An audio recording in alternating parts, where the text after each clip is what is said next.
अस्सलाम वालेकुम guys, welcome to solar design course lecture number 29। आज के हम इस लेक्चर में डिस्कस करेंगे design of an on grid solar system.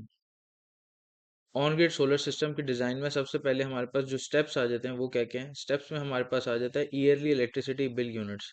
क्योंकि ये ऑन ग्रिड सोलर सिस्टम है तो ये इसमें बैटरी बैकअप नहीं होता, तो इसलिए हमारे पास इलेक्ट्रिसिटी बिल में जितने यूनिट्स आ रहे होते हैं हम ईयरली इलेक्ट्रिसिटी यूनिट्स को कैलकुलेट कर लेते हैं और उस हिसाब से सोलर सिस्टम को डिज़ाइन करते हैं।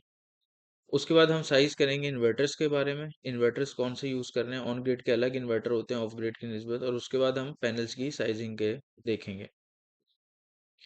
ईयरली इलेक्ट्रिसिटी बिल यूनिट्स में हमारे पास सपोज कर लें कि 8400 ईयरली इलेक्ट्रिसिटी बिल यूनिट्स आ रहे हैं। उस के हिसाब से हमने सोलर सिस्टम डिज़ाइन करना है। तो पर ईयर हमारे पास, इसको इन अदर वर्ड्स हम ये भी कह सकते हैं कि 8400 किलोवाट आवर्स पर ईयर हमारे पास बन रहा है। तो पर डे हमारे पास कितने यूनिट्स चाहिए होंगे, डिवाइडेड बाय 365 कर दिया, तो पर डे के हिसाब से मेरे पास आ जाएंगे। पर डे मुझे चाहिए तकरीबन 23 यूनिट्स। तो 23 यूनिट्स मुझे पर डे चाहिए, और दुबई के अंदर जो पीक सन आवर्स है वो 5 आवर्स होते हैं per day. 5 hours per day होते हैं पीक सन आवर्स, और 23 यूनिट्स के लिए मुझे सिस्टम डिज़ाइन करना है। तो किलोवाट्स रिक्वायर्ड मैं निकाल लूंगा कि कितने किलोवाट का सिस्टम मुझे चाहिए। तो पहले मुझे 23 किलोवाट आर को डिवाइड कर दूंगा मैं 5 आर से।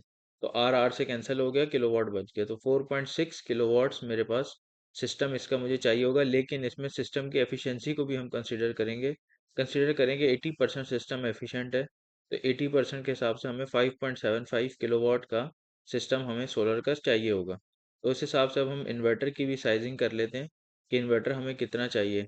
तो इन्वर्टर हमें 5.75 किलोवाट के हिसाब से मार्केट में जो अवेलेबल होता है वो 6 किलोवाट का इन्वर्टर अवेलेबल होता है। तो 6 किलोवाट का इन्वर्टर हमारे लिए काफ़ी है। अब नेक्स्ट हम डिस्कस करते हैं पैनल साइजिंग के बारे में। तो we will select base panel of 585 watt each.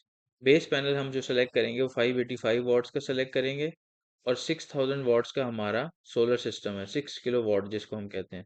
तो 6000 वॉट डिवाइडेड बाय 585 वॉट्स, ये हमारे पास नंबर ऑफ पैनल्स आ गए 10.25। तो 10.25 तो नंबर ऑफ पैनल्स नहीं हो सकते, तो इसलिए हम इसको 11 कर देंगे। तो 11 नंबर ऑफ पैनल्स हमें चाहिए होंगे इस सिस्टम के लिए। तो ये था हमारा ऑन ग्रिड सिस्टम का डिज़ाइन, और इसको अब हम नेक्स्ट जो वीडियोज़ हैं उसमें हम देखेंगे कि application of PVC software in designing on grid solar system.